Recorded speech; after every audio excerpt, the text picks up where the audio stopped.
¿Qué tal? ¿Cómo están? Bienvenidos al programa. Soy Juliana Oxenford, lista ya para arrancar con todo lo que hemos preparado para ustedes el día de hoy. En la última parte del programa voy a conversar con la actriz y ex conductora de televisión Francesca Brivio, que tiene una historia realmente alucinante, no solo por todo lo que ha hecho frente a pantallas, sino sobre todo por lo que le ha tocado vivir a puertas cerradas, por esta enfermedad tan extraña que tiene y a la que está logrando pues vencer de a poquitos con toda esa energía y toda esa fuerza que la caracteriza. Mi primer invitado es una persona que se ha convertido, caramba, en protagonista, una especie de telenovela que se empezó a escribir el día de ayer en el programa Abre los Ojos de Beto Ortiz. Estoy hablando del analista político Carlos Tapia, que estuvo con Rafael Rey, ambos que tienen puntos de vista diferentes, por supuesto, ideologías políticas totalmente confrontadas, estuvieron en el programa de Beto para hablar, para opinar, para dar su punto de vista con relación al tema del indulto. Lo cierto es que a medida de que la entrevista avanzaba, empezaron a decirse de todo, la vela verde. No se imaginan. ¿Qué pasó? Nada, hoy regresaron los dos al programa porque habían prometido demostrar con pruebas lo que se habían dicho ayer, es decir, todo lo que es los insultos y todas las cosas que uno le echó en cara al otro tenía que ser pues corroborado con papelito, como dice el dicho, papelito manda, y hoy estuvieron otra vez y ya eso terminó, olvídense. Prácticamente se convirtió el estudio de Frecuencia Latina en un ring de box. Lo cierto es que más allá de lo que sucedió y de lo que incluso no salió en vivo, pero ha sido grabado por las cámaras y lo han anunciado para mañana, acá el tema es que Rafael Rey ha dicho cosas bastante graves con relación a Carlos Tapia y sobre todo a su pasado político. Por eso él hoy es mi invitado para responder a estas y otras cosas. Gracias, Carlos, por estar aquí con nosotros esta noche. Gracias a ti por la invitación.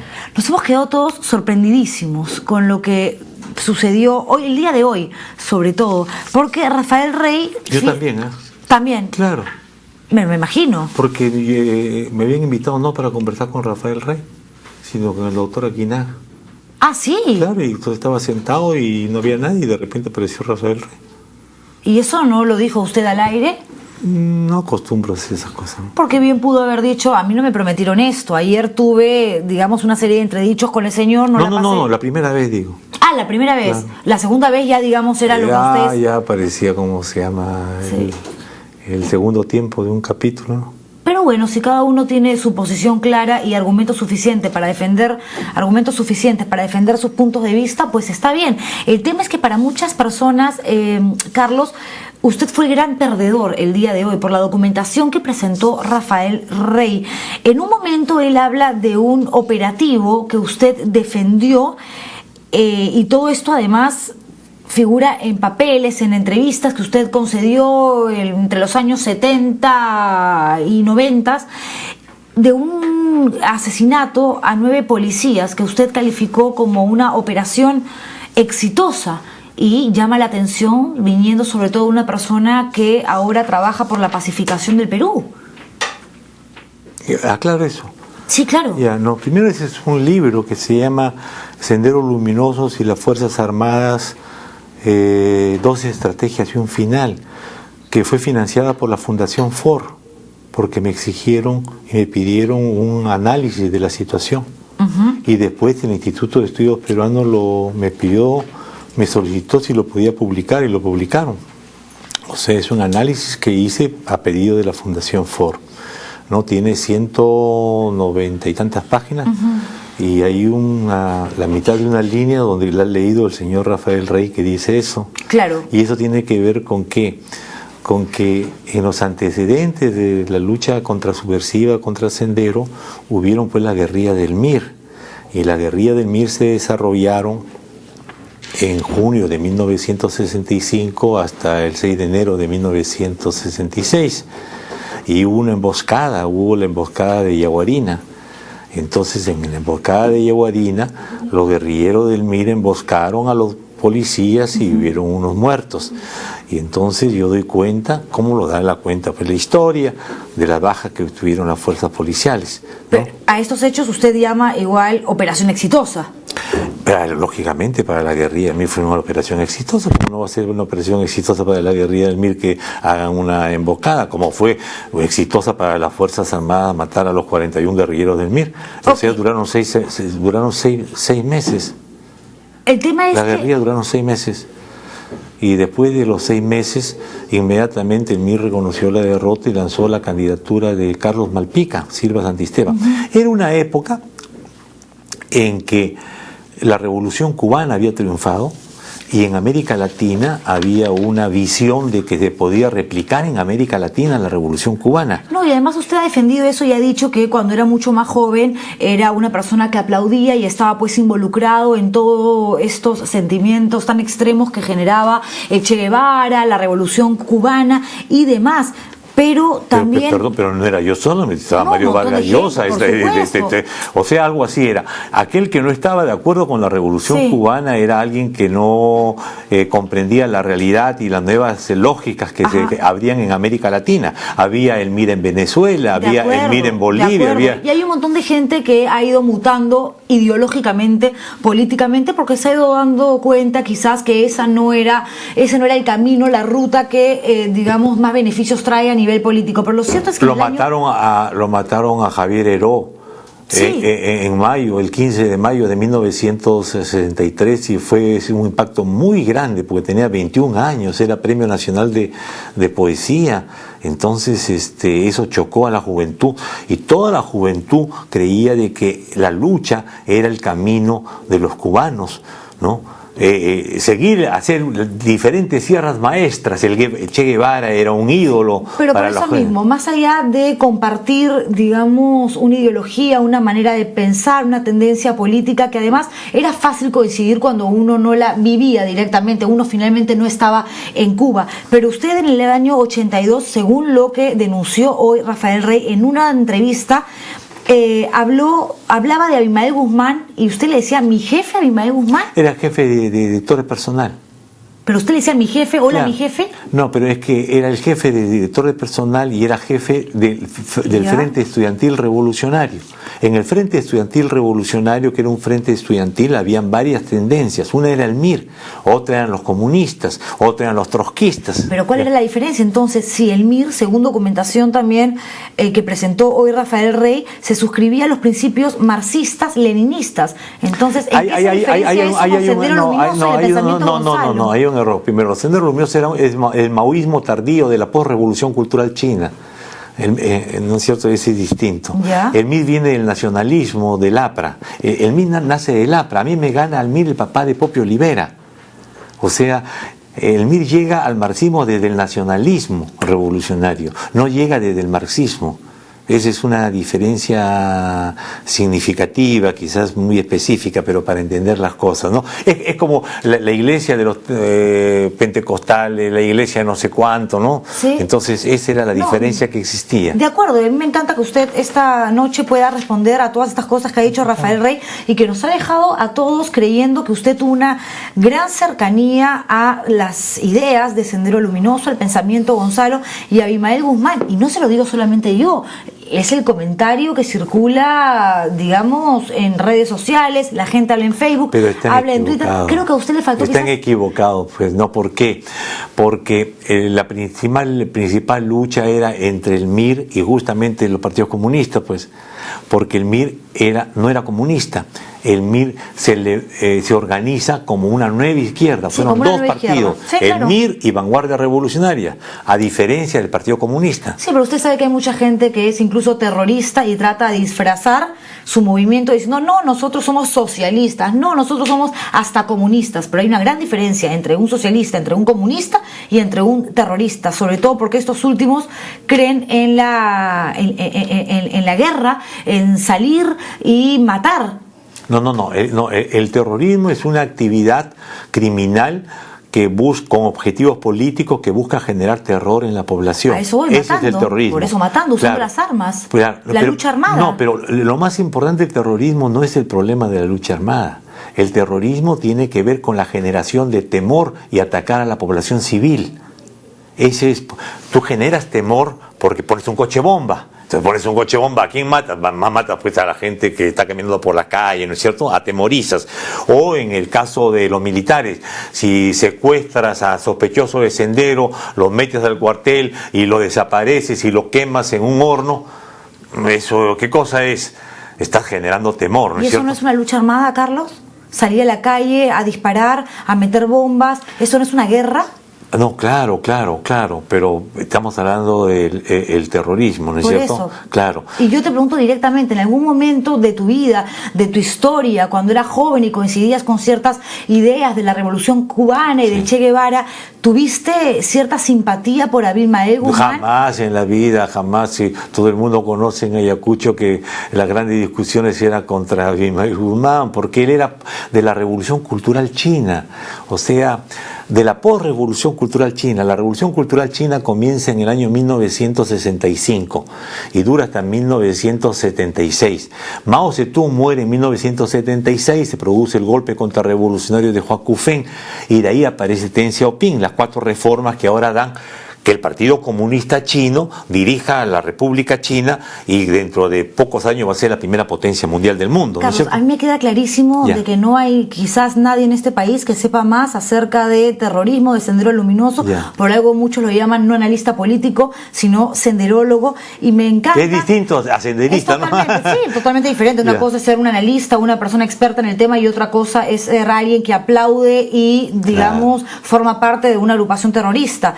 Pero yo quiero ser muy clara y muy precisa con las preguntas y espero lo mismo de las respuestas, Carlos, porque hay cosas que sí me han preocupado, como le han preocupado a un montón de gente. Sobre todo porque usted ha sido comisionado de la verdad y porque, caramba, es una persona que siempre sale a decir que lucha por la pacificación, y lo que todos queremos en un país donde todavía hay muchos narcoterroristas en el Braem y donde hay una facción de Sendero Luminoso que es muy peligrosa, más de lo que las autoridades nos quieren hacer creer. Queremos la paz, queremos la tranquilidad y decirle no a la violencia. Y por eso no debemos dividirnos los peruanos. Por eso no, por supuesto. Desgraciadamente, generar una unión en política es mucho más difícil que hacerlo en el pueblo, con los ciudadanos. Cuando no se comprende que hay problemas que superan las divisiones políticas, cuando son problemas que tienen sentido nacional y carácter estatal. De acuerdo, ¿no? Carlos, en una entrevista que conseguiste a un suplemento del diario La República en el año 1989, hablaste de unas bombas y dijiste que habías conocido a Abimael Guzmán, que eras más radical que él en el sentido de darle curso a la lucha armada. Eso es lo que leyó Rafael Rey, que fue además con su papelito y con la fotocopia de este suplemento del diario La República. Pero acá, lo más llamativo, porque lo de Abimael Guzmán ya lo respondiste, es que tú textualmente, según Rafael Rey, repito, dijiste y admitiste haber puesto bombas, una de ellas en la embajada de Venezuela. Te explico cómo es esto. Primero, que yo he sido militante del MIR. No te puedes imaginar la cantidad de intelectuales del Perú que han sido militantes del MIR, ¿no? De acuerdo. Entonces, pero no por eso vamos a decir que todos los intelectuales son una maravilla y hay que aplaudir. Mira usted a Vargas Llosa, habla pura tontería y es el Nobel. Yo no digo. Mario Vargas Llosa no ha sido militante del MIR, ¿no? No ha sido, pero es una persona intelectual. Pero sí simpatizaba con la Revolución Cubana. A eso me refiero. Como ¿Qué sucede? El MIR surge primero como el APRA rebelde, así se llama, la defensa de los principios doctrinarios del APRA rebelde. Son apristas los que forman después el movimiento de izquierda revolucionaria. Entonces ellos creen que la reforma agraria tiene que hacerse de otra manera. ¿Por qué? Porque en esos años, en los años de la década del 60, antes que tú hubieras nacido, había unos grandes movimientos campesinos en Ayacucho, en Vilcahuamán, en el Cusco, había en Angolán 300.000 hectáreas tenía la empresa la Cerro de Pasco Corporation. En Ongoy hubieron 22 muertos. O sea, el campo estaba convulsionado. Tanto era así que Manuel Prado, en su segundo gobierno, siendo Pedro Beltrán el primer ministro, forma una comisión que se llama la Comisión de la Reforma Agraria y de la Vivienda. Después, cuando gana Belaúnde primero, para ganar, tiene que hacer la revolución en Arequipa. Levanta los adoquines de Arequipa y dice, estas elecciones no valen. ¿no es cierto? ¿Por qué? Y dice al ejército, tiene que entrar usted a poner orden porque estas elecciones son favorables al APRA. Okay. Bien, pasa entonces el gobierno de Belaúnde y aprueba una ley que es la ley 15037. Pero el APRA hace alianza con la Unión Nacional Rodriguista y se oponen a la aplicación de esa ley. Posteriormente entonces, ya fracasada esa ley, la gente que era del APRA rebelde dicen vamos a hacer la reforma agraria, y Luis de la Puente Uceda presenta su tesis, que es la tesis de la reforma agraria. Pero ¿cómo comprende la reforma agraria? Es haciendo la revolución, como hacía Hugo Blanco en Chaupimayo, ¿no es cierto? Entonces hacen las guerrillas del MIR en 3 sitios, uno en la zona norte, una en la zona centro y una en la zona sur. De acuerdo, Carlos, pero no se me vaya por las ramas, por favor. A mí la parte histórica me encanta y de verdad yo le agradecería en algún momento tomarnos un café y que me cuente todas estas cosas que además de hecho las conozco por libros, porque me he informado a través de internet con el paso de los años o por libros de biblioteca. Pero claro, yo no había nacido, no es lo mismo vivirlo y luego leerlo por lo que ha quedado registrado en documentos. Pero yo le pregunté por las bombas. Claro, lo que pasa es lo siguiente, es que a eso iba, si no me hubieras interrumpido, te iba a decir. Entonces la lucha armada en el campo eran en zonas muy alejadas, era como se llama en Ayabaca, otro era en Púcuta, otra era en la zona de la hacienda Huiro, ahí en el Cusco. Entonces en Lima, ¿qué cosa se hacía? En Lima, ¿no es cierto? Porque podía ocurrir cosas en esos legados. Entonces se hacía propaganda, unos pequeños volantes, y se ponía un cartucho de dinamita. Se explotaba el cartucho de dinamita y los volantes salían pues disparados, ¿no es cierto? Eso era lo que se llamaba propaganda armada. No era una bomba para matar a la gente, sino era para repartir los volantes. Bueno, pero si una persona pasaba por ahí, podía ser afectada evidentemente por esta dinamita que al explotar, al detonar, puede generarle daño a cualquiera. Claro, pero nunca ocurrió eso. Bueno, pero pudo haber pasado. Un coche de bomba quizás en la época de Sendero pudo haber explotado y nadie pasaba por ahí porque fue una hora, digamos, en la madrugada y no le hacía daño a nadie. Hay una diferencia. No se puede minimizar por si alguien...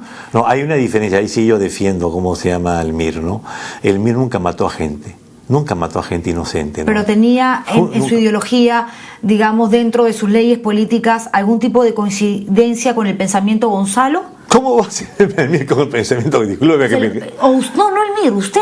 Bueno, no puede. No del MIR, no hablemos del MIR. Yo sé que es su partido y me ha hablado ya de toda la parte histórica, de cómo se generó, cuáles eran las diferencias con esto, con los otros. Hoy estoy hablando de Carlos Tapia, porque finalmente cuando usted ha respondido en todas estas entrevistas que Rafael Rey hoy presentó frente a cámaras en televisión... Que son mis documentos, son mis libros, por supuesto, son sus libros. Y los he escrito hace años. El libro que citas a Rafael Rey lo escribí en 1996. Por lo tanto, estamos en el año 2012. De acuerdo. O sea, es público. Yo he hecho ese trabajo para la Fundación Ford, le vuelvo a decir. O sea, no hay ninguna novedad. No es que el Servicio de Inteligencia ha dicho, mira las cosas que ha dicho. No, por eso le digo, yo lo único que le pido es que por favor me responda a nombre de Carlos Tapia. Perfecto, sobre el pensamiento Gonzalo. El pensamiento Gonzalo es producto del Sendero Luminoso cuando se convierte en un proyecto fundamentalista, ¿no?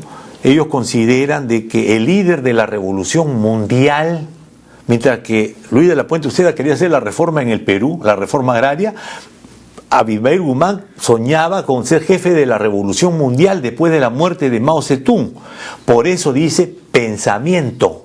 O sea que lo que él vale es su pensamiento. ¿Y usted coincidió en algún momento con eso? ¿Cómo coincidí con esta gente? Al contrario, el Sendero Luminoso yo lo calificaba como un neofascismo. No se puede imaginar lo que era el Sendero Luminoso antes de la guerra y después de la guerra peor. Después de la guerra lo que hacía era establecía una dictadura militar totalitaria en los campesinos. Por eso los campesinos se levantaron contra el Sendero Luminoso y por eso el enfrentamiento fueron campesinos con Sendero Luminoso. De ahí vino el asesinato de Lucanamarca, el asesinato de Socas, ¿no es cierto? Todos aquellos campesinos que no aceptaban el pensamiento Gonzalo, aquellos campesinos que no aceptaban la dictadura militar terrorista de Sendero Luminoso, una dictadura cuartelaria en las comunidades. Les voy a contar un ejemplo. ¿Me lo cuenta después de la pausa, Carlos? Perfecto, porque tenemos que ir a la publicidad, si no aquí me matan y regresamos con más. Estoy conversando con el analista político Carlos Tapia aquí en el estilo Juliana. No se muevan.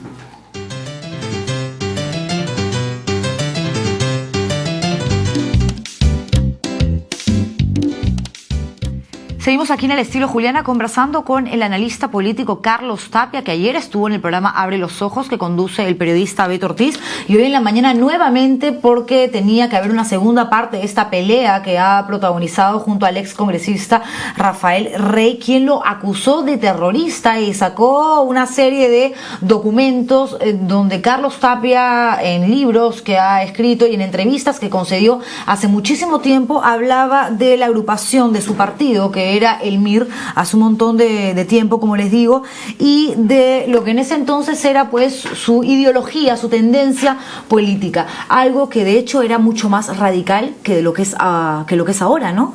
Que lo que es Eso ahora, podría... ¿cuál? Sendero Luminoso. No, usted antes de joven era mucho más radical. No, el MIR ya no existía, bueno, era joven. No estoy hablando del MIR, estoy hablando de Carlos Tapia, no hablando del MIR. Claro, pues de joven he estado en el MIR con muchos jóvenes, como te vuelvo a decir, que éramos admiradores de la Revolución Cubana de ese entonces, del Che Guevara.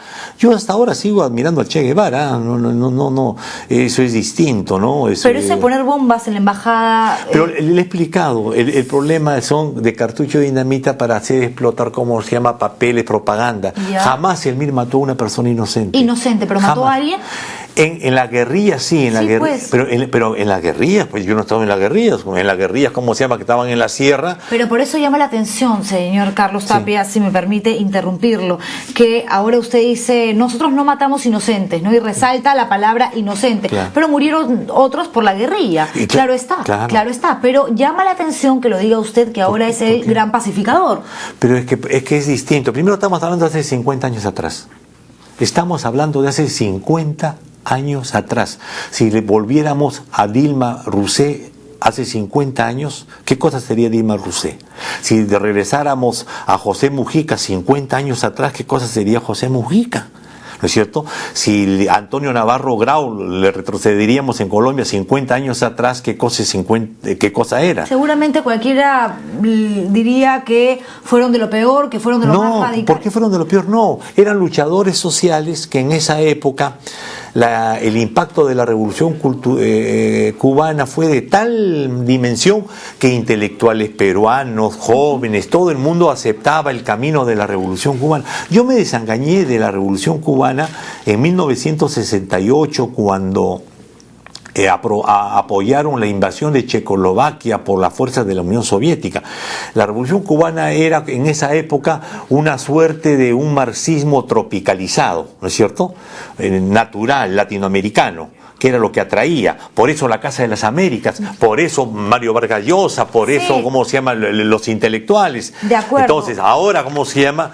Ya la Revolución Cubana ha comenzado unas reformas que sospecho, igual que los chinos, ¿no es cierto? Los chinos de Mao Zedong y los chinos de ahora son iguales, le pregunto. Definitivamente la gente cambia, por eso le hago la pregunta que le hice al principio. Y le contesto. Usted ha cambiado, ha mutado políticamente, pero lógicamente, el MIR duró seis meses. Pero por eso, 6 meses. Entonces no sería mejor que usted diga, sí, hace mucho tiempo yo en realidad era una persona mucho más radical, tenía otras ideas políticas y por eso coincidía con algunos integrantes pero eso lo he dicho, lo digo en el libro. Yo he escrito 212 artículos de una columna que se llamaba Adiós a las armas. Por eso, coincidía con algunas personas de Sendero Luminoso. No, Sendero Luminoso no. ¿Y por qué hay una tesis que usted presentó en la universidad cuando estaba ya se había graduado, donde le agradece al que en ese entonces era el líder de Sendero?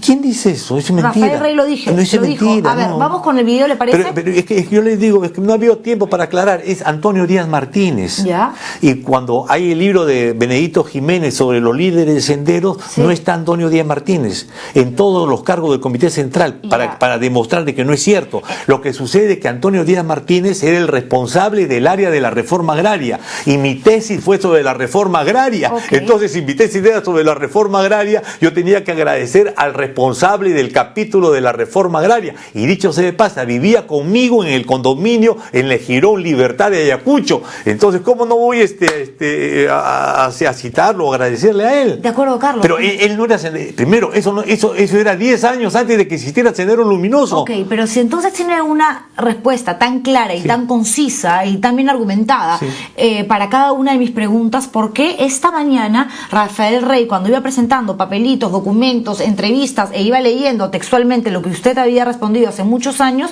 a todos nos quedó la sensación de que de verdad lo había hecho papilla. Bueno, pero estoy equivocado. ¿Por qué? Porque primero no es la primera vez que Rafael Rey dice eso. Eso ya es reiterada vez, se lo he dicho en el caso de Canal N con Jaime Altaos, en fin.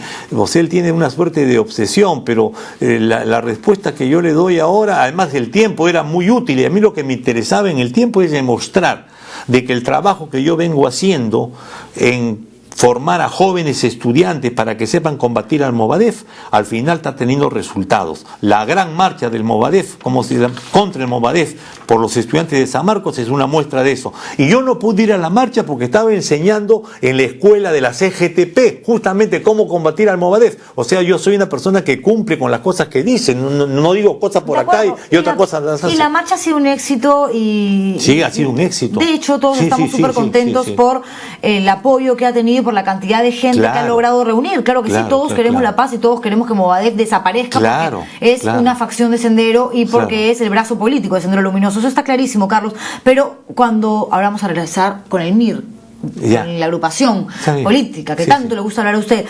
No, a mí no me gusta, creo que te gusta más a ti, no sé, por lo que te estoy escuchando. No, pero yo cada vez que le hago una pregunta me responde hablando del MIR, ¿no? Pero me preguntas sobre el MIR, yo te contesto sobre el MIR. Ahora le voy a preguntar sobre el MIR. Yo te contesto sobre el MIR. Ahora sí respóndame por el MIR. Yo te contesto sobre el MIR. Pero en todo caso, claro, se escribían los principios y me lo dijo hace un rato, ¿no? Marxistas, leninistas. ¿Por qué entonces no llegaron a sentirse identificados ustedes, los que en aquel entonces formaban parte, integraban el MIR con el pensamiento Gonzalo? O sea, era casi lo mismo, el pensamiento Gonzalo, marxismo, leninismo. No es así, ¿Cómo no, es? no, ¿Cómo no, es? no, no. Primero, el pensamiento Gonzalo nace en febrero de 1988. Y lo que estamos conversando del MIR es de 1965. Es mucho antes, ok. 65, 75, 85, o sea, 25 años antes. Pero usted, caramba, que es analista político, debe saber mejor que nadie que si algo podemos recordar de este genocida llamado Abimael Guzmán, es el momento en que lo capturan y que dice, esto de acá nunca muere. Pueden pasar 50, 60 años y la ideología de Sendero desgraciadamente sigue viva. Pero no existía en 1965, pues. Pero podía existir en la no, podía. Dios mío, si mi abuelo no hubiera muerto. No, podía. Pero no, en 1965 el señor Abimael Guzmán era un profesor de no sé qué cosa, de educación. ¿Quién se iba a imaginar que Abimael Guzmán iba a ser jefe de la Revolución Mundial y que su pensamiento iba a ser parte de la mutación de la materia consciente? ¿Tú crees que alguien se iba a imaginar de esta barbaridad? No. Y además, él atacaba al MIR y decía el tipejo de Guevara, ¿no es cierto? ¿Por qué? Porque eran guerrilleros pequeños burgueses. El enemigo principal para Abimael Guzmán era la Revolución Cubana. El enemigo principal, decía que era la expresión del social imperialismo. La Revolución Cubana, para que te des cuenta, ¿no es cierto? O sea, la Revolución Cubana era enemigo principal de los comunistas maoístas liderados por Abimael Guzmán. Entonces, no es que tengamos parte de un mismo hecho, al contrario, éramos los dos extremos de la situación. Los que estábamos por la Revolución Cubana, me acuerdo de César Calvo, de otra gente que eran profesores, ¿no es cierto? Teníamos un punto de vista totalmente distinto. Tanto es así que después de la pelea que había, las grandes peleas en Ayacucho eran entre Carlos Iván de Gregori, era del MIR, Carlos Iván de Gregori, el hombre que ha escrito los mejores libros contra Sendero Luminoso, así surgió Sendero Luminoso, el que ha escrito el libro Qué difícil es ser Dios, crítica al pensamiento Gonzalo. De acuerdo, Carlos, tenemos que ir terminando y queda clarísima tu posición, que has, digamos, deslindado todo nexo en el pasado con Abimael Guzmán y el pensamiento. Y en el presente. En el presente está claro por tu, digamos, postura con relación a Movadef. Pero hay una lectura que yo sí di cuenta en esa reunión con Rafael, que es un documento de Abimael Guzmán que se llama Las Dos Colinas, que es el documento que fundamenta en parte lo que llamaban ellos el equilibrio estratégico en 1991. Y yo lo he leído. Y ahí dice, y Carlos Tapia, el puestista renegado, no sé qué cosa me dice, ¿no es cierto?, que es el responsable de la estrategia de la lucha política y de la formación de los comités distritales de desarrollo y por la paz. O sea, era un reconocimiento tan claro de que yo era alguien que él me consideraba uno de sus enemigos. No es que me consideraba, ¿cómo se llama?, uno de sus amigos, ¿no es cierto? Eso en 1991. Y en 1991 yo fui asesor del primer ministro de Alfonso de los Heros. Está clarísimo está clarísimo lo que usted ha dicho para responder a mis preguntas, aunque se ha ido por las ramas, pero a mí igual me queda claro de que su posición radical con el tiempo ha ido cambiando y que las cosas que dijo en entrevistas pasadas... Pero la historia va cambiando también, ¿no es cierto? La historia va cambiando. Imagínate, dentro de algunos años China va a ser la primera economía mundial del mundo. Entonces, lo que no ha logrado usted convencerme es en esa diferencia entre el accionar de los terroristas y el hecho de que ustedes en el MIR, por ejemplo, ponían bombas, por más de que según usted eran dinamitas y eran después todo lo del MIR que salieron trabajaron en el gobierno. Otros mataban, sí, pero mataban. No, eran guerrillas. Okay. Y las guerrillas son como temas para enfrentarse con armas a las Fuerzas Armadas, ¿no es cierto? Es una lucha armada igual. Claro, pero escúchame, por algo, ¿cómo se llaman los colombianos? Están negociando con la FARC, ¿no? Ok, nos tenemos que ir. Gracias por haber respondido. ¿De qué? Y hubiese sido también buenísimo que así, con esa fuerza, esa efusividad de esta noche, le hubiese respondido a Rafael Rey. No, ya estoy cansado de responderle a Rafael Rey. Hay gente que no se puede convencer, ¿no es cierto? Es igual que si quisiera convencer al señor Crespo, ¿no? Del Movadef, no se puede convencer. A Rafael Rey tampoco se le puede convencer. Cada uno tiene sus puntos de vista, que sabe respetarlo. Bueno, también tiene que ser consciente que después de esta entrevista hay mucha gente que dice: a mí Carlos Tapia no me va a convencer. Para mí es un tarrufo. Y no se puede usted imaginar cómo me están abrazando en la calle, ¿no? Sí, bueno. Por eso digo, hay gente de todo, ¿no? Es cierto. Hay gente de todo. Gracias, Carlos, por haber estado aquí. Nos vamos a la pausa comercial. Regreso con la actriz y ex conductora Francesca Brivio. No se muevan.